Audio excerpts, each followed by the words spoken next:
Welcome to Think Big with Dan and Qasim. Join hosts Dan Melnick and Qasim Masood as they explore big ideas, limitless possibilities, and engage with visionaries, entrepreneurs, and thought leaders who dare to dream big, get inspired, motivated, and find practical tips for personal growth.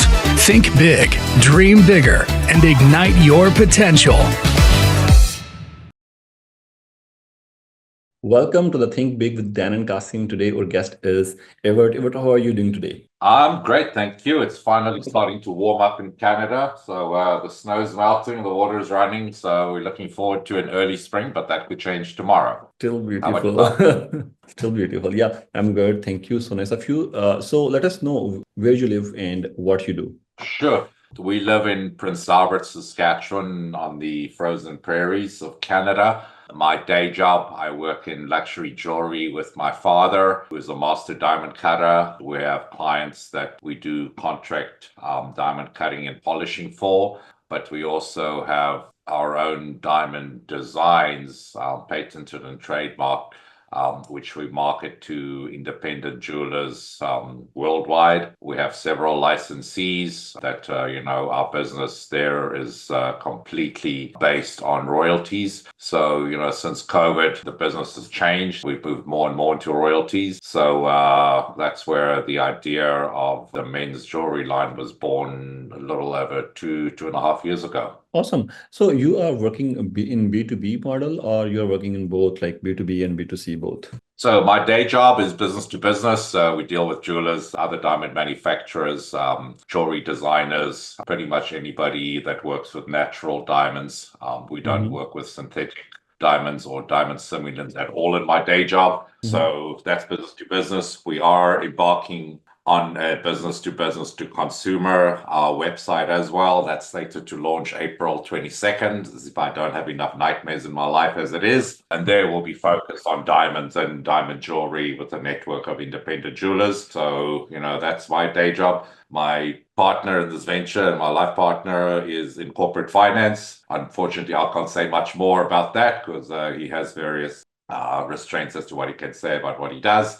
So I'm kind of the face. And then we also have a business partner in our South American operations, Luis, down in Mexico. We're just about ready to get rolling officially in the Americas, well, in the rest of the Americas. So yeah, it's a team of 3 currently, and we're looking at growing that even further. Awesome. So what's the motivational factor behind doing this diamond business other than family business? So, as I said, that's my day job.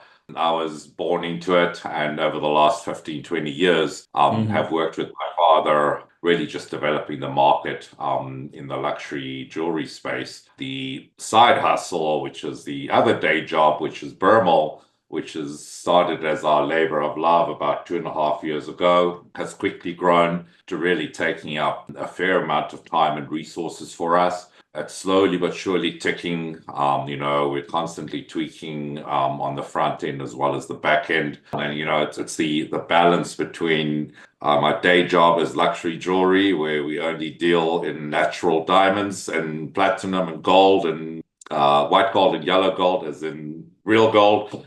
And then we have Bermel, which is the men's jewelry line, where we work predominantly with stainless steel, freshwater pearls, and a broad collection which we call Diamante, which is everything including rhinestone, cubic zirconia, zircon, lab-grown diamonds, moissanite. We don't discriminate against any of the diamond simulants.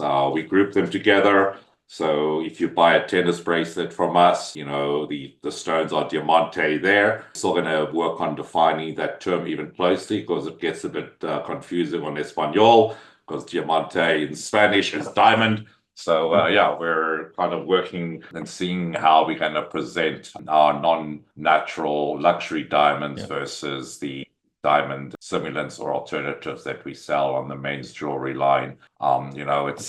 day job is luxury, and the other day job is affordable, trendy fashion jewelry for men. Awesome. All right. So both of the businesses are completely different. So how you are managing the marketing side? Because marketing is an essential part of any business. Both businesses need marketing, and both businesses are completely different. Yeah, so I mean, I'll start with the day job, which is Master Diamond Cutters and Sirius Star Diamond, as well as Sirius Ice.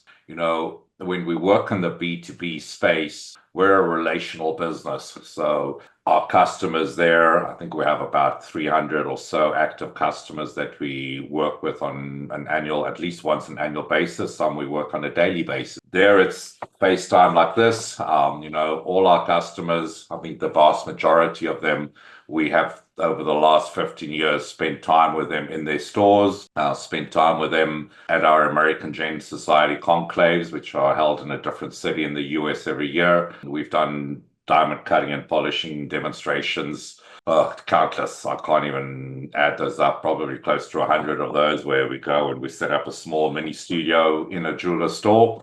So we're there in that business to help our jewelers to make more money through our patented designs, but also through working with them on optimizing their diamond inventory. And, we don't sell diamonds per se to our customers. We work with their inventory, or we provide them inventory for our programs through one of the manufacturers that we have in Surat, India. And we'll be adding more manufacturers to our portfolio in the next couple of months.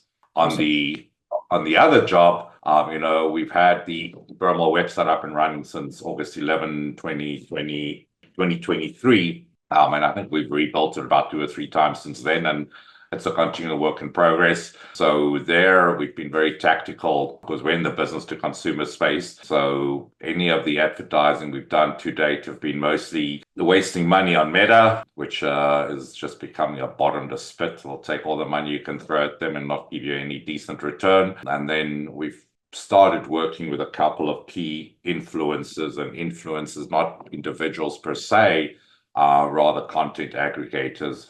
So we have 3 of those live currently, and they've done reasonably well for us. And our goal is to add or to grow that to about 50 niche aggregators over the next probably 10, 11 months. And then just basically once that is bedded down, we'll start looking at traditional display advertising, within the Google sphere, Google Shopping, Google Merchant, Bing, the Meta stores. Everybody's got a plug-in somewhere that you can promote your products and sell your products. So, a lot of the time for us has really just been getting our architecture and hierarchy correct so that we don't have to go and change it. So it's never going to be one size fits all for all of these external stores.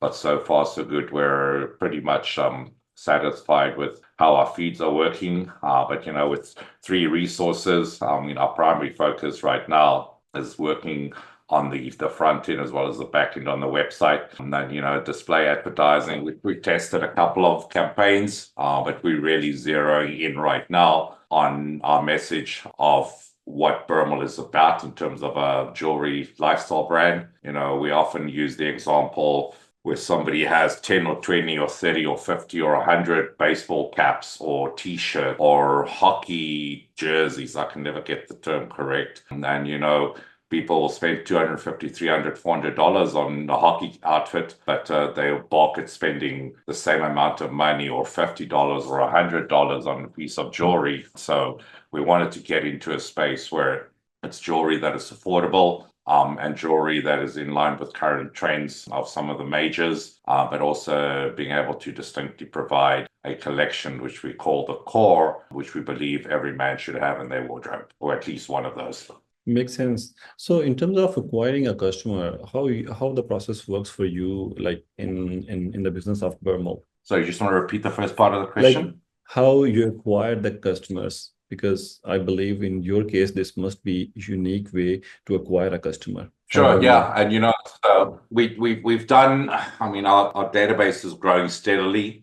Fortunately, we do have our day jobs to rely on. So the labor of love will stand on its own feet pretty soon. So current customer acquisition has been through some competition promotions, be that pushed through on social media. As of today, we haven't officially launched yet. We want to get everything 100% perfect, and it's never going to be 100% perfect, but looking at getting some noise created through some tactical PR in the next 6 months or so, and obviously start working with more photographers, more traditional influencers, to wear the product and showcase the product. Ultimately, customers are finding us right now. A lot of them are finding us through Google Shopping and Google Merchants. We're getting a lot of referrals coming in through Pinterest, which has been a really interesting one for us. We do get some traction through Instagram, and people making it to the website. But by far, our single biggest referral to date is still Google organic. People are finding us. So we do have 2 consultants who assist us in that regard. The one focuses exclusively on the Google Merchant side of it, and the other one we've been working on for the last 6 months or so is on the traditional SEO and the content side of it. So we're satisfied with the customer acquisition right now. Our conversions are up and down. So, we're still fairly new and fairly nimble to adapt very quickly. The products, our house has changed from being a house to being an office and a warehouse and a shipping station, plus a big jeweler's bench, which we never thought we'd do. But we wanted to bring all of that in-house so that we can control the overall customer experience. The positive side is, when you see recurring transactions from customers and when customers are coming back to purchase again, that's what we're seeing now, and we're very grateful for that. So we know we're doing something right, and we're in the process of spending a lot more time on our Klaviyo flows for our communication. There's a lot of great stores out there. When I think of our local coffee store here in Saskatoon, Rampage Coffee, they've got this really, really incredible Shopify store. And, I don't buy my coffee anywhere else. I don't even think twice because it's such a great experience. Similarly, there's other websites, Iron Panda for merchandise clothing. We've really been inspired by a lot of our cohorts in Canada as well as in the US to really hone in and tweak and get some of the best practices in place for customer number one acquisition, but also the conversions into the purchase, also the sales funnel, so to speak, to get those purchases from them. All right. So in terms of Bermel, what are your short-term goals in maybe next 3 to 6 months? So we've incorporated, and we've always wanted to focus strongly on all of the Americas. So from the tip of the continent in Iqaluit in Canada, all the way to the tip of the continent down in, is it Argentina or Chile or Peru? I should know my maps. So wherever, pretty much all of the Caribbean, South America, Central America, North America, we've adopted the website content into most of the markets where we're shipping right now. So our core market is all of the Americas. We're seeing a lot of action in the US, but the South American market is largely unserved. It is growing. It's growing fast, and there's not a lot available down there. So we've been very tactical on that. I think we're in the last throngs. We are registered. We have our taxation number. Right now, in the current uncertainty when it comes to tariffs in the market, Mexico, Canada have a great relationship. I don't see any changes in our logistics and duties and tariffs, but the US is obviously a concern for us right now. That's similarly in South America. There's a high VAT rates or value-added tax rates in a lot of those countries, as is in the EU. So we've really built a business case focused 100% on the Americas, which is a While South America is a VAT jurisdiction, so to speak, and pretty much applied the same as we've looked towards Europe. We've just done our VAT registration for the EU, and we're finalizing the UK. So pretty much our core market is the Americas, the EU, and Scandinavian countries. And then we've done Australia, New Zealand, South Africa, Botswana, and Namibia, really as the core markets we ship to from a messaging point of view. But, if somebody places an order from Pakistan or from Singapore, we'll be able to ship to them. Awesome. That's great. All right. So in terms of your long-term goals, what you're thinking about, like maybe after 4 or 5 years, where will be Bermel? So, certainly we would like to be a lifestyle brand within the Americas, especially in South America. We do want to be the go-to men's jewelry brand in Mexico and some of the surrounding countries. We are looking at Brazil. Brazil's obviously a slightly different language challenge there with Portuguese versus Spanish, but we are ready for that and actively working on that. We want to be everywhere where traditional jewelry is not, and that's where we'll be looking at our advertising to be as creative in where we place our display ads, to be unexpected and to stand out from a lot of the noise and cluttered. Ultimately, our head office operations is in Canada right now. In 5 years' time, we definitely want that to be in Mexico, most likely in Guadalajara, where we have access not just to the Mexican market, but also to the rest of South America through the various trade agreements that are in place down there. That's good. So in terms of challenges, you must have faced many challenges because challenges are meant to be for the entrepreneurs, for sure. And can you share one of the challenge that you have faced and how you were able to cope up with it? It's been non-stop since we launched the site. No, I'm kidding. We spent a lot of time on getting our messaging and our proposition right over the last year with Merchant Mastery out of Edmonton. And, as we were getting ready for our first Black Friday last year, Canada Post went onto strike. So we pretty much paused everything. That was a big disruption, but we managed to find alternative suppliers and vendors who provide an exceptional service. Sendall off the top of my head, Stallion Express out of Calgary, as well as, I'm just trying to think now, ClickShip, where we have alternative options and at least got shipping, because shipping is important for us because we offer free shipping anywhere in the world on all orders, regardless of order values. So as we've come through all of that, now it's the tariffs. So we know that the de minimis threshold for China has already been eliminated. We don't know what's going to happen as far as Canada is concerned and Mexico. It is likely that it will be scrapped as well. So our customers in the US are going to have to pay a little bit more. The single biggest challenge for us right now is for our valued clients in the US is to make sure that they still have access to our product and services. We don't see the US different than we see Mexico or Brazil or Finland. So, our pricing has been developed in line with the worst case scenario from duties or taxes. Right now we're feeling comfortable. We might have to introduce a minimum order value for US customers in order to qualify for shipping. But, we only know what happens next week when tariffs are in place. So between the Canada Post strike, which was a challenge as well as an opportunity, and right now the pending tariffs, it's a challenge, but it's also an opportunity for us. So we're excited about the prospect. I'd say the vast majority of our orders have been from clients in the US, but we're also shipping to Australia, New Zealand, South Africa, the UK. I think we've shipped to most of the European countries, and pretty much, I think, half of Latin America we have shipped to already. So we've learned a lot through the process in terms of duties, taxes, processing fees, etc. We benefit from the USMCA in terms of the diamond business. All of that changes now. So fortunately, we're not dealing with we could deal with anything from a $5,000 to a $1 million diamond. So shipping those sort of diamonds around under a new tariff is going to be prohibitive. But, fortunately, there's going to be some sense in this. All our contract work falls into a different category because it's not a commercial importation. So, we don't expect too many disruptions there.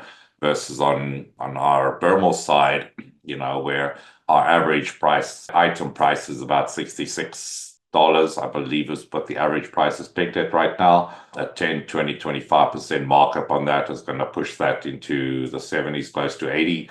That is not something we will do overnight. And as I said, we'd rather be creative with our customers in the US to do minimum orders. But only time will tell. We also look at our supply chain from our manufacturers who are in China and India, as well as in Thailand. So we don't have an issue getting the merchandise into our storage room here in the house. We just need to look and see what that's going to look like come next week on order shipping out. So it's been time consuming on both businesses for the last 3 months. But touch wood, we'll be sailing through this pretty soon. Awesome. That's great. So at the end, what would be your biggest piece of advice for our viewers who are entrepreneurs or maybe they are thinking to be their own boss? Well, it takes up a lot of time. Take the advice, take your time. There's no rushing through this process. We live in an age of AI where, every time you open your internet browser or one of your mobile applications, you see AI ads. You see companies advocating for AI. Don't rely on AI to be your voice. Don't rely on AI to make you part of a cookie cutter solution. Be distinctive, be unique. Make sure that you choose the best of breed platform. To us, that is Shopify.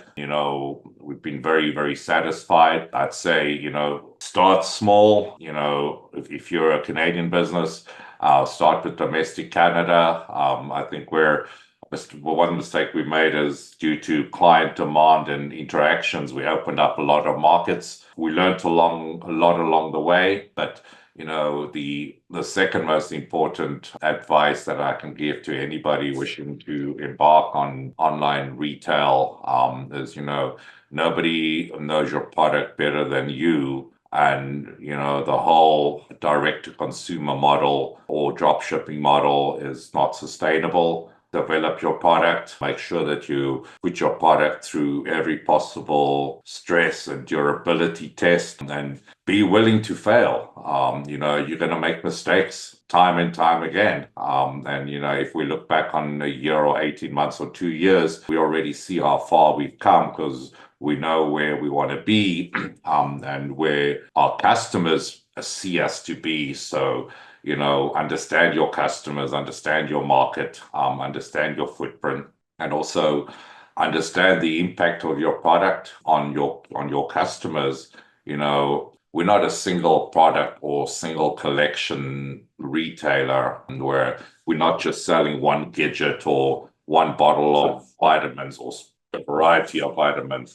We sell jewelry for every occasion and every day, and jewelry that you can swim with, shower with, sauna with, go to gym. So the singular product there for us is really the lifestyle and the experience. But it's important to define that and realize that, whatever you're selling is of some benefit to a customer. In ours, it's to have something nice around your neck, or to have something on your wrist or on your hand or on your ears in due course. That realize that the reason people are purchasing from you is because you are helping them deal with a pain or a challenge, or you're helping them meet a goal and objective. And for some, it's to be noticed. For some, it's just to have a perfect accessory.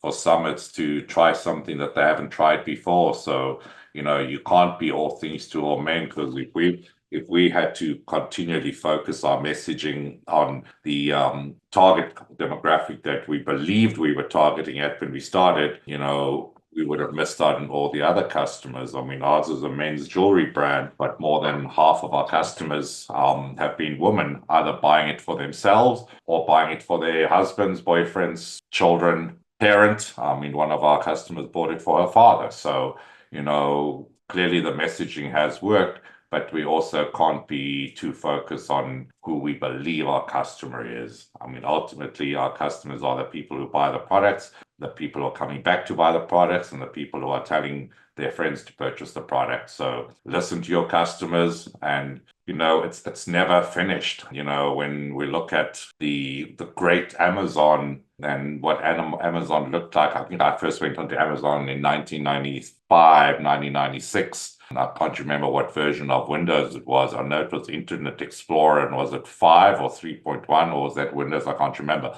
And the Amazon back then, which was really just the bookstore, now pretty much sells absolutely everything. And not everyone's going to be an Amazon, and not everybody is going to be an Elon Musk. Find your niche. Be consistent in your product and your messaging. And, if a customer is unsatisfied, we bend over backwards to meet them where they're at and to make it better. Ultimately, that's what people look at and see how you respond to adverse feedback. It's a continual learning journey. And, there's no giving up for us. We're committed to it. We have these regular meetings where we got to restock on collections or decide to turf collections. That's never ending. And you got to just decide as how quickly you want to get that to a self-sustaining business, and be unique, be yourself, be different, and take the feedback and take the punches. Awesome. Awesome. Yeah, I can understand that. Like, knowing your customer is one of the biggest thing. This is very important. I have seen many businesses shutting down because they didn't know their customers. And on the other hand, take your time, even if your hairs are turning gray like me, still okay. No problem. All right, that's awesome. Totally. And it's for us, there's nothing more rewarding when we see somebody tagging us. And I mean, we're still new. I mean, we don't have huge followers, but when we see traction where people are wearing one of our branded vests, or they're wearing a piece, that's what we like to see. And that's what we'll continue to build on. And, building that relationship with our customers, we want them to be with us for life. And we want our jewelry to be with them for life. That's good. That's a beautiful thing. And thanks for joining us today. It was really nice conversation. And at the end, please let our viewers know how they can reach you. So our website is Bermel, so BERML .men or .com or .ca or .mx, wherever they are in the world, they can get to our website. So that's bermel.men or .com. A lot of people asked us what Bermel stands for. So my partner and my initials, so Brad and Evert, and then the R, the M, and the L is for rock, metal, and leather, which is really the core of our collection. So, everything that could fall under a rock or be classified as a rock, including pearls, are metal, being stainless steel, sterling silver, and then leather, which is for a lot of our cuffs and some of our necklace pendants as well. We might have more than that as far as materials are concerned, but at the very core, it's something with rocks, it's something with metal, and something with leather. I mean, I think that pretty much covers the gambit for us in terms of the core collection of pieces that somebody should have. All right. Well, thank you, Evert. It was a really nice conversation, and I'm sure spring is coming. So, all right. Well, it's we're excited, and it's as I said earlier, it's to anybody out there, it becomes a full-time job. And just if you put it in, you put your time in, and I think there's a lot of noise and distraction on your feeds. Be careful where you spend your time and what you read and what you consume. It becomes overwhelming, especially when you're in the realm of a certain platform. And I mean, I say Shopify, we absolutely love Shopify, but all of a sudden we get inundated with quasi Shopify experts or people trying to get in on the game with us. So be very tactical about who we work with. I mean, we've made some mistakes, but that's part of the journey. In terms of the overall message and take home for anybody, it should be authentic, be you, and make sure that that is translated into your business, because that's what people want to see. Well, Evert, thank you for joining us today, and we will stay in touch. Have a good day. Excellent. Well, thank you very much. Have a good day. Thank you. Bye-bye.